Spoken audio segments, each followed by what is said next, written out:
Assalamualaikum warahmatullahi wabarakatuh. Bismillahirrahmanirrahim. Alhamdulillah. Wassalatu wassalamu ala Rasulillah wa ala alihi wa ashabihi wa man walah, amma ba'd. Kita meneruskan pembahasan kita dari kitab Sittu Durar min Usul Ahlil Athar. Ya, masih menjelaskan tentang tauhid dan keutamaan sampai perkataan Syekh Hafizahullah, lidzalika fa innahu la ya'sillaha illa man lam yuqaddirillaha haqqa qadrih. Setelah menjelaskan tentang bagaimana ketika seseorang memahami tauhid dengan asma dan sifatnya dengan baik, maka ia akan menempatkan Allah Subhanahu wa taala pada tempatnya yang sangat diagungkan, sangat ditakuti. Maka dari situ, pada hakikatnya barang siapa yang masih memaksiati Allah, tidaklah memaksiati Allah kecuali mereka yang memang belum menghormati Allah Subhanahu wa taala dengan kehormatan yang selayaknya.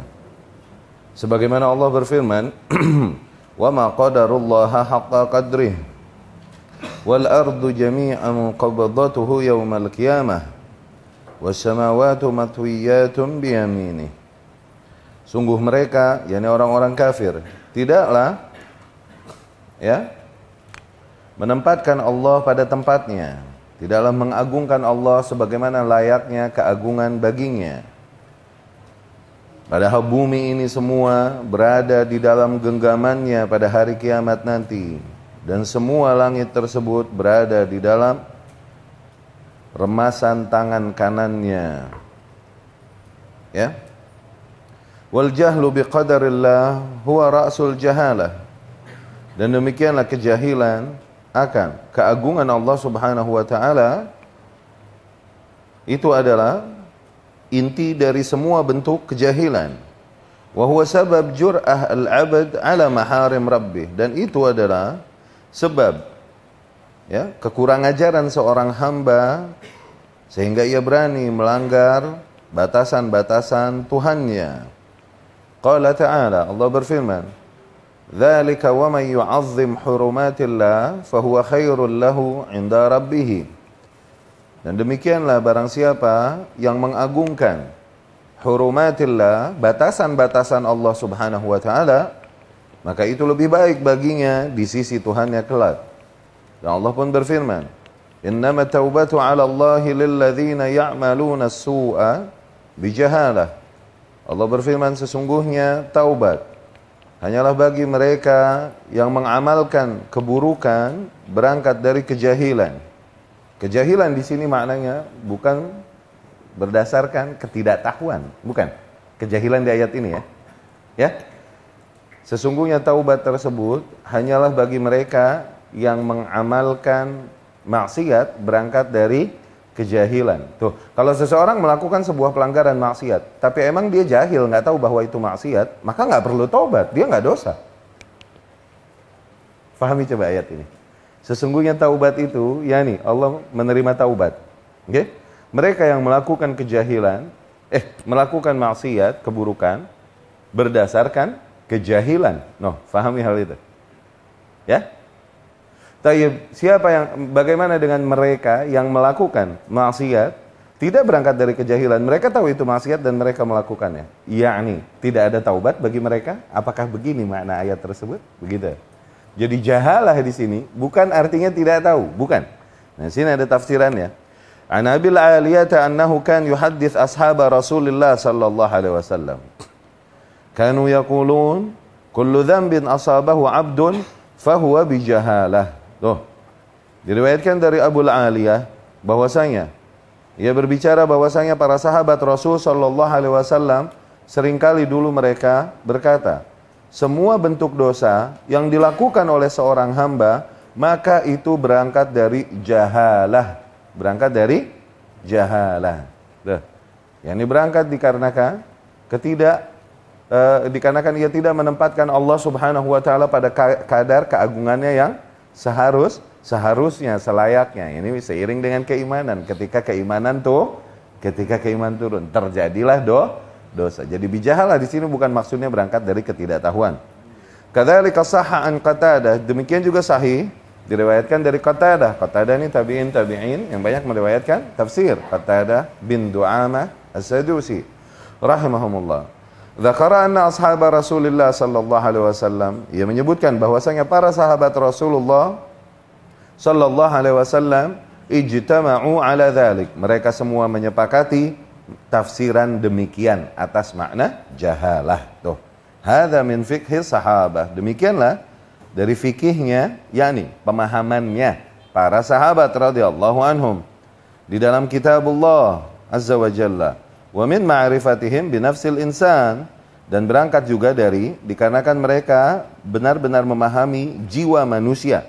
Wa ma litauhid min athar baligh fi tazkiyatiha, dikarenakan mereka juga sangat memahami bahwasanya betapa tauhid memiliki efek yang sangat baligh, yakni yang sangat optimal. Ya? Efek yang sangat optimal di dalam membersihkan jiwa, ya.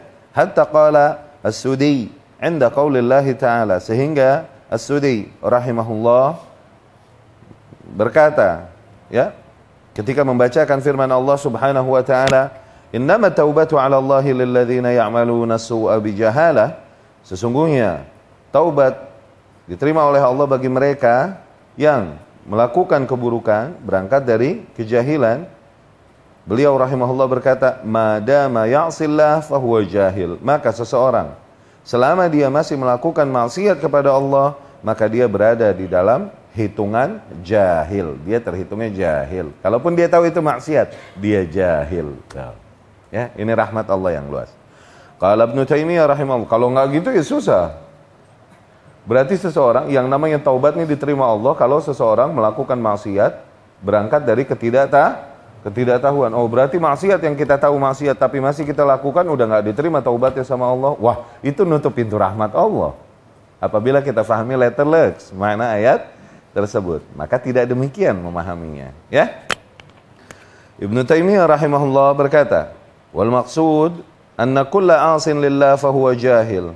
Maka maksudnya adalah setiap orang yang berbuat maksiat kepada Allah, maka ia terhitung jahil. Wa kullu khaifin minhu fahuwa alim.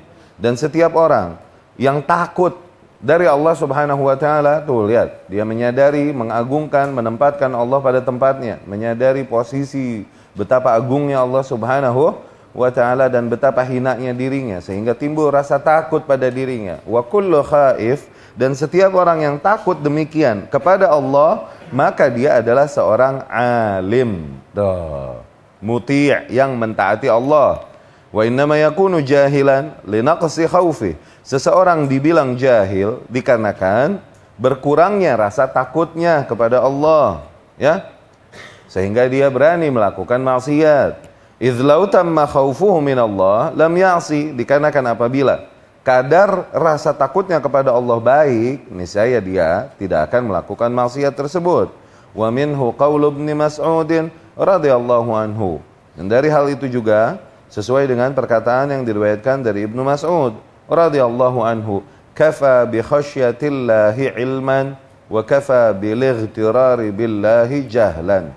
Cukuplah dengan rasa takut kepada Allah sebagai sebuah ilmu, dan cukuplah al-ightirar billah, keterlenaan seorang hamba, ya, kelengahan seorang hamba dari Allah Subhanahu wa taala sebagai sebuah bentuk kejahilan. Cukuplah di sini maknanya apa? Cukuplah menyelamatkan ia insya Allah dari azab Allah, rasa takutnya tersebut.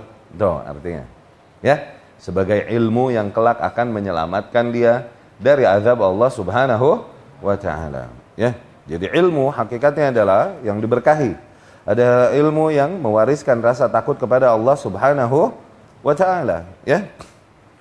Dari situ para ulama juga bilang, laisa al-ilm fi sutur, bukanlah ilmu itu terletak pada lembaran-lembaran catatan riwayat-riwayat. Laisa al-ilm bi kathratir riwayah. Bukanlah ilmu itu hakikatnya pada banyaknya riwayat, koleksi riwayat yang ada pada seseorang, bukan.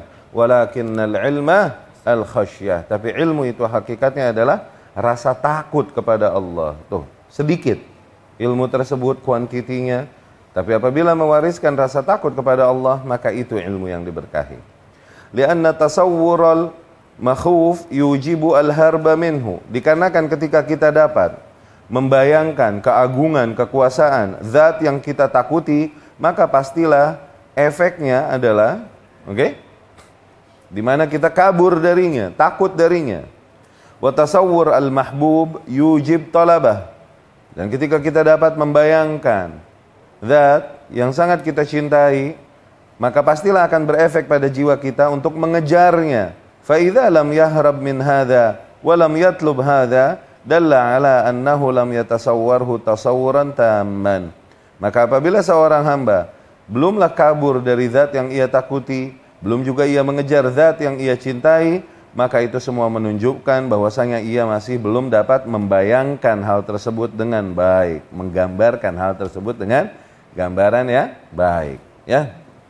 Bukan bicara zatnya, awas, nggak boleh menggambarkan zat Allah Subhanahu wa ta'ala. Yani keagungannya, betapa agungnya, mulianya, berkuasanya, besarnya, berapa hakirnya kita, betapa nothingnya kita, gitu maknanya, ya.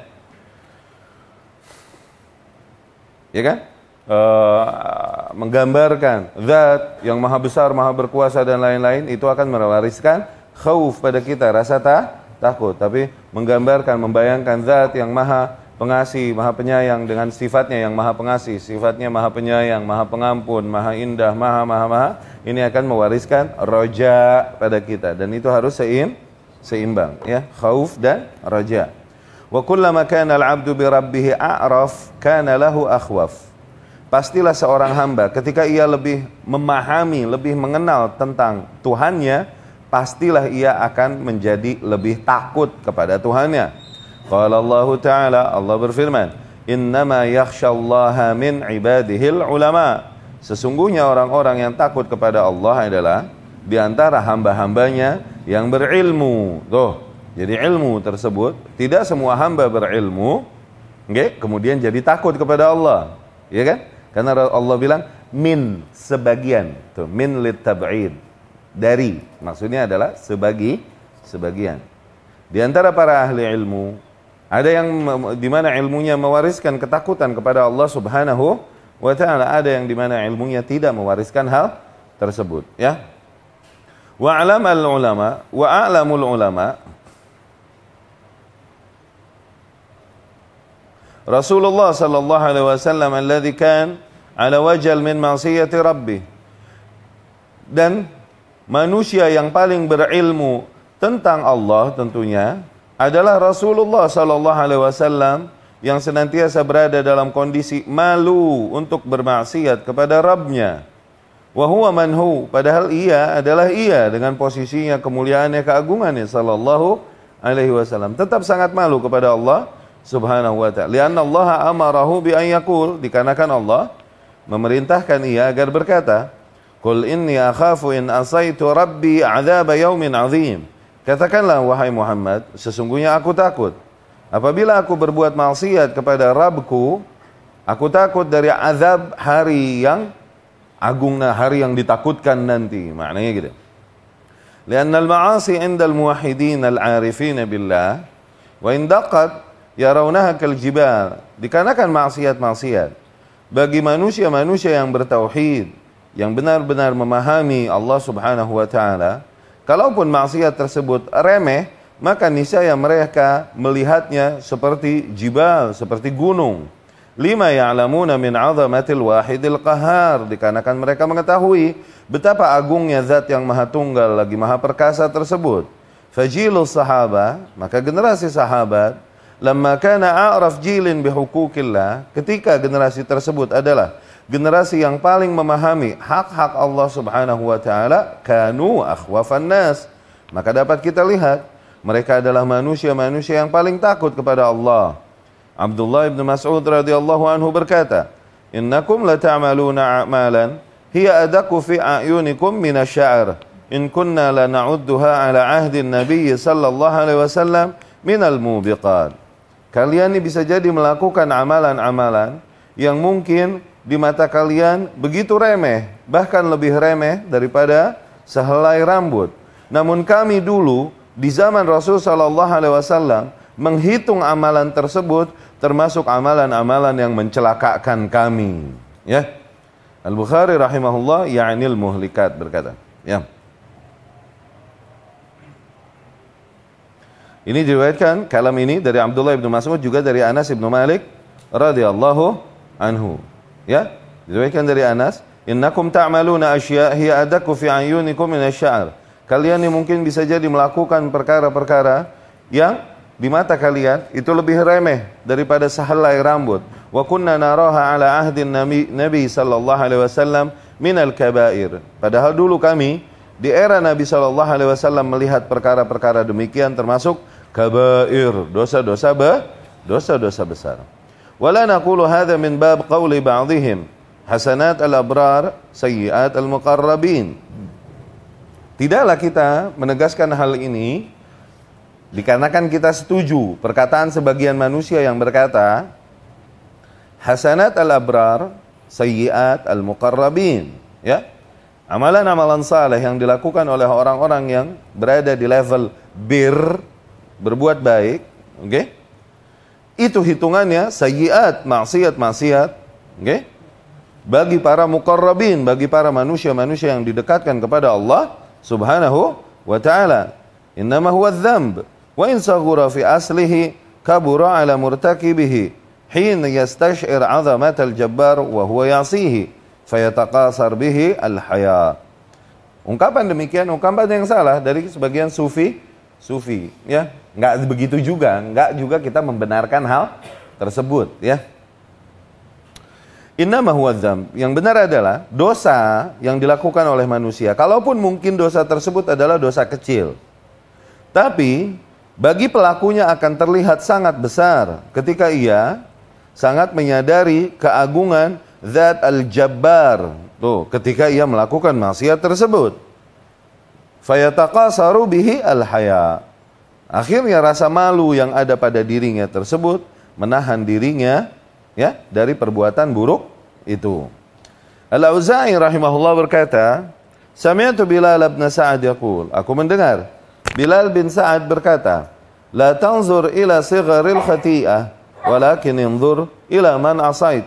Janganlah kau melihat kecilnya dosa, remehnya dosa, tapi lihatlah, ya, zat yang kau maksiati tersebut. Nah, keagungan zat yang kau maksiati. Maka nggak ada lagi artinya remehnya dosa.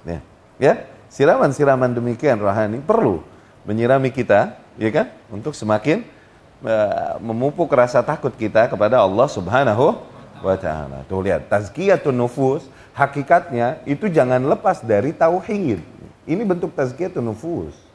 Oke? Jangan lepas dari nilai tauhidnya ketika penekanan tazkiyatun nufus. Ini gaya tazkiyatun nufus para salafus saleh. Ketika berbicara tazkiyatun nufus, enggak lepas dari berbicara tentang tauhid. Ya? Adapun tazkiyatun nufus yang disampaikan dan begitu kering dari penekanan kepada nilai tauhid, akhirnya seringkali menjadi tunggangan para sufiyah yang dengan itu mereka berpatokan kepada perkara-perkara demikian dan berpaling dari nilai-nilai ketegasan tauhid dan akidah. Nah, ini ngaco juga kalau begitu. Lihat, gaya tazkiyatun nufus salaf begini nih. Oke? Ketika berbicara tazkiyatun nufus selalu dikorelasikan juga dengan posisi tauhid pada diri seorang hamba. Begitu, ya. Wa ta'ammal al-athar al-ati tudrik sirra khawfal qaumi min Allah Ta'ala wa alaqata dzalika bil ikhlasi lahu subhanahu. Coba kalian resapi riwayat yang akan datang kemudian ini. Maka kau akan mengetahui rahasia mengapa kaum tersebut begitu takut kepada Allah Subhanahu wa taala dan apa korelasinya dengan keikhlasan bagi Allah Subhanahu wa taala. Yahya bin Mu'adz Ar-Razi rahimahumullah berkata, "Kaifa yunjini 'amali wa ana baina hasanah wa sayyi'ah, fa sayyi'ati la hasanata fiha wa hasanati makhlutatun bis sayyi'at, wa anta la taqbalu illa al-ikhlas min al-'amal, fama baqiya ba'da hadha illa juduk." Ya ajib. Ngerti nggak? Nggak ngerti kan? Ya udahlah. Ajib nih. Anda juga terjemah ini bingung. Coba Anda terjemahkan ya. Oke, coba Anda terjemahkan. Bagaimana mungkin amalan-amalanku dapat menyelamatkanku di akhirat nanti? Yani amalanku, catatan amal salehku, bagaimana mungkin catatan amal salehku tersebut dapat menyelamatkanku di akhirat? Sementara aku nih, kalau dihitung, mesti mengandung kebaikan dan keburukan. Setiap manusia mesti ada catatan baik dan buruknya kan? Fasayyiati la hasanati fiha. Semua maksiat-maksiat yang kulakukan, itu nggak ada kadar baik-baiknya sama sekali. Wa hasanati, adapun kadar-kadar amalan salehku, makhlutatun bisayyiat. Dia sadar, mesti ada campuran error-errornya. Kalaupun itu amal saleh. Tuh. Wa anta la taqbal illa al-ikhlas. Sementara engkau, wahai Allah, tidaklah menerima kecuali sesuatu yang ikhlas, yang pure, tuh, nggak ada campuran. Ya?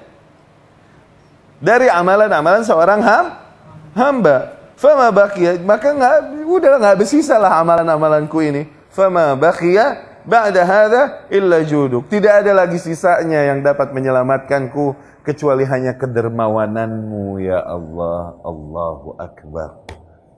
Ajib nih kalau. Hah? Mereka sadar, sebesar apapun maksiat amal saleh yang mereka lakukan, ini nggak bisa menyelamatkan mereka dari Allah, dari azab. Yang menyelamatkan seorang hamba di akhirat ini nanti bukan amalannya, tapi rahmat Allah. Kenapa ya? Amalan gimana pun, kalau ditimbang dengan dosa, pasti lebih banyak dosa. Tuh, mesti lebih banyak dosa deh. Oke? Kalau misalnya ditimbang. Nah kemudian amalan juga, kalaupun amalan tersebut amalan soleh, mesti terkandung error-error yang terjadi. Entah ada riya di situ, entah di dalam teknisnya kita melakukan kesalahan dan bertentangan dengan teknis yang diajarkan Rasulullah SAW. Entah banyak lupanya sehingga syahwi lagi gitu. Oke? Ya kan? Mesti ada sayyi'ahnya. Kalaupun amalan soleh mesti ada rusak-rusaknya juga, gitu loh. Sementara Allah menerima amalan, ini yang pure doang, yang murni, ikhlas dan murni baik lillahi ta'ala. Ya udah habis lah, nggak punya modal lagi aneh. Sisanya cuma tinggal apa? Sisanya cuma tinggal kedermawanan Allah atas kita. Ya, rahmat. Ya, untuk rahmat Allah. Dari situ, amalan saleh 1 dikali lipatkan 7, 70, 700, 7.000 begitu kan? Tapi amalan buruk 1 cuman 1 udah. Tuh, ini bentuk rahmat Allah Subhanahu wa ta'ala. Wa hadzal izra' 'ala an-nafs yukhallisul qalba min al-'ujubi bil 'amal. Tuh, penghinaan yakni ungkapan yang mencela diri kita, jiwa kita sendiri demikian, ini akan menyelamatkan hati kita dari ujub kepada amalan yang kita lakukan. Tuh, dari ngejudge orang, dia mah masih begitu, ya salam. Dia mah masih begitu, ya salam. Ya, dia sih puasa Senin Kemisnya nggak ada udah. Kalau nggak Ramadan juga nggak puasa tuh orang. Iya kan? Dia sih ada cerita 5 bulan nggak tahajud. Tuh lihat, membanggakan diri dengan amal. Dia sih masih belanja pakai GoPay sama Gojek gitu. Iya kan? Amalan-amalan demikian akhirnya mewariskan ujub di hati. Ya, kepada hamba-hamba Allah ya. Nah, ungkapan-ungkapan yang sifatnya mencela diri kita sendiri demikian membuat kita sadar dan tahu diri, menyelamatkan hati kita dari ujub itu. Li'annahu yunafi al-ikhlas, dikarenakan ujub itu sangat bertentangan dengan keikhlasan. Min jihah mulahadhatin nafsi wal idlal 'ala Allah, dari sisi mulahadhatun nafs yani mawas diri. Mawas diri wal idlal 'ala Allah. Ma'anna kulla fadlin asabahu al-mar'u fa min Allah. Padahal semua keutamaan yakni ibadah dan kebaikan yang bisa dilakukan seorang hamba, toh dia bisa melakukannya itu karena Allah memberi dia taufik. Tuh, bukan karena dia hebat emang, cuman karena emang kebenaran Allah bagi dia taufik, berangkat dari fadlullah, keutamaan Allah Subhanahu wa ta'ala. Lalu apa yang mau dibanggakan? Ini bukan bolehan ente, ini kebenaran ente dibagi lebih sama Allah Subhanahu. Yang lain nggak dibagi, qadarullah. Lalu apa yang kau mau banggakan? Berbicara tentang amalan fisik ya. Ya. Allah berfirman, "Wa ma bikum min ni'matin fa min Allah." Dan nikmat apapun yang ada pada kalian itu dari Allah. Ya. Fala haula wala quwata illa billah. Hadza min fadli Rabbi. Wa hadzal izra'. Walidzalika fa inna iblis idza a'yahu irgham anf al-'abid fil ma'siyah wa ra'ahu munqati'an li'ibadati rabbih alqa fi nafsihi ibaratil madhi wat tazkiyah. Tuh, demikian iblis dulu. Ketika dia beribadah dengan sangat luar biasa kepada Allah Subhanahu wa taala, bahkan mengalahkan ibadahnya para malaikat. Dan juga ketika ia benar-benar anti dari maksiat-maksiat. Tuh, lihat. Iblis dulu adalah aktsarul malaikati ilman wa amalan, makhluk yang hidup di barisan malaikat. Dan yang paling banyak ilmu dan ibadahnya kepada Allah itu bukan malaikat, iblis. Tuh, dan dia tercipta dari api. Kalah malaikatnya itu loh sama iblis. Ya? Ketika dia melihat dirinya demikian, alqa fi nafsihi ibaratil madhi wat tazkiyah. Dia memberikan kepada dirinya sendiri ungkapan-ungkapan sanjungan dan ungkapan-ungkapan rekomendasi bagi dirinya. Ya salam. Ghurur, maghrur. Ya? Hatta yuhayyija minhul ujub war riya, sehingga membangkitkan pada dirinya rasa ujub dan riya. Wa talabus sum'ah. Tuh, talabus sum'ah apa? Pencitraan. Ya. Wa la yazal yurawiduhu an dzalik tami'an fihi ila akhir ramaqa min hayatih. Ya. Terus saja perasaan demikian mengelabui dirinya. Tuh. Dan kemudian membuat dia akhirnya sampai titik meremehkan makhluk-makhluk Allah yang lain. Maknanya demikian. Abdullah bin Ahmad bin Hanbal rahimahumullah berkata, "Hadartu abi yal-wafah." Aku hadir ketika ajal menjelang ayahku, yakni ketika Al-Imam Ahmad bin Hanbal syakaratul maut. Aku ada di sampingnya. Fajalastu indah, aku pun duduk di sampingnya. Wa biyadi al-khirqah wa huwa fi an-naza' li ashudda lihyaihi. Aku duduk di sampingnya dan aku waktu itu memegang khirqah, yakni robekan kain untuk mengelap keringat, ya. Dan pada saat itu Imam Ahmad berada dalam kondisi naza', kesakitan yang luar biasa ketika dicabut nyawa. Naza' itu artinya itu. Aku memegang kain untuk mengusap janggut dan keningnya, okay? Fakana yaghriq hatta nadhunna anna qad madha thumma yufiq. Sehingga seringkali Imam Ahmad rahimahullah sampai akhirnya titik pingsan, enggak sadar sama sekali, sehingga kita semua mengira bahwasanya ia telah habis, yakni telah wafat. Tapi enggak lama ternyata bangun lagi Imam Ahmad. Tuh sampai begitu rahimahullah. Wa yaqul, dan ia berkata, di dalam kondisi tersebut Imam Ahmad terus dia berkata, la ba'd, enggak, belum. Artinya begitu. Ya kan? Fa fa'ala hadza marrah wa thaniyah. Terus begini berulang-ulang Imam Ahmad rahimahullah. Falamma kana fi tsalitsah qultu lahu, dan ketika yang ketiga aku berkata kepadanya. Yani ketika hal tersebut berulang sampai 3 kali, aku pun berkata kepada ayahku, "Ya abati, wahai ayahku, ish hadzal ladzi qad lahajta bihi fi hadzal waqt?" Apa ini yang kau ngigok nih di dalam kondisi demikian? Apa yang sedang kau ucapkan nih sebenarnya maksudnya di dalam kondisi demikian? Faqala li, maka ayahku berkata kepadaku, "Ya bunai, wahai anakku, ma tadri, apakah kau tak tahu?" Fakultu, aku pun berkata, "La, aku tak tahu." Qal, Imam Ahmad berkata, "Iblis, la'anahullah." Tuh iblis tuh. Semoga Allah melaknatnya. Qama bi khidai 'addan 'alayya anamiluh. Dia berada di ujung kakiku sambil menggigiti ujung kakiku, iblis alaihi lanatullah. Ya. Adhan alayya anamilu. Dia juga sambil gregetan. Iblis berada di ujung kakiku tuh, dia berdiri di sana, dia gregetan kepada Imam Ahmad bin Hanbal.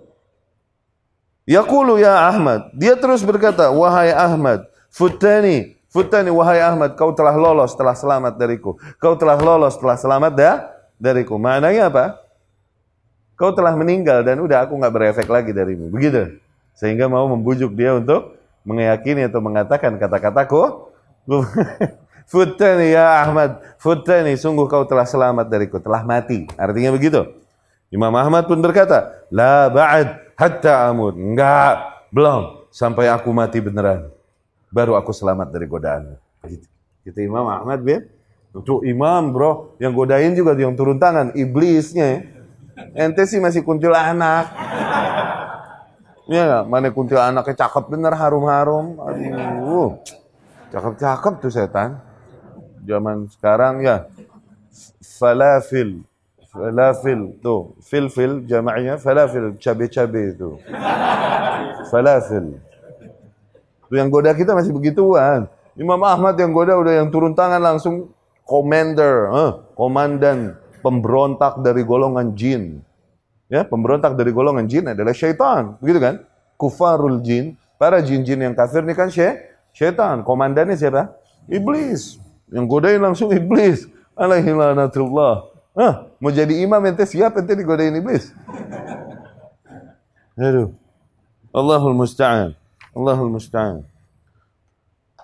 Wa man tadzakkara hadza wa ma kana 'alaihi al-anbiya, maka barang siapa yang memahami hal ini, mengingat hal ini, dan kemudian juga kondisi para nabi alaihi salatu wassalam min at-tadhkiri bit-tauhid wa tawsiyah bihi, kondisi para nabi yang senantiasa mereka terus memperingatkan tauhid dan terus mewasiatkan tauhid sampai kematian menjelang mereka, sebagaimana telah kita jelaskan. Barang siapa yang memahami semua ini, arafa sirra irtibati hadhil kalimah, maka ia akan memahami rahasia korelasi kalimat ini. Kalimat ini yakni kalimat tauhid, la ilaha illallah. Idza waqarat fil qalb, apabila kalimat tersebut tertancap di dalam hati, Allahumma ja'alna minhum, semoga Allah jadikan kita masuk mereka.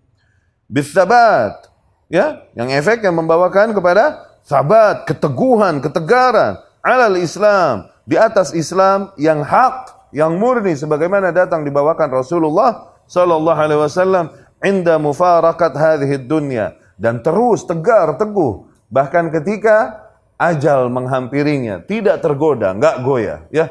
Allahumma rzuqna husnal khatimah. Ya, amin.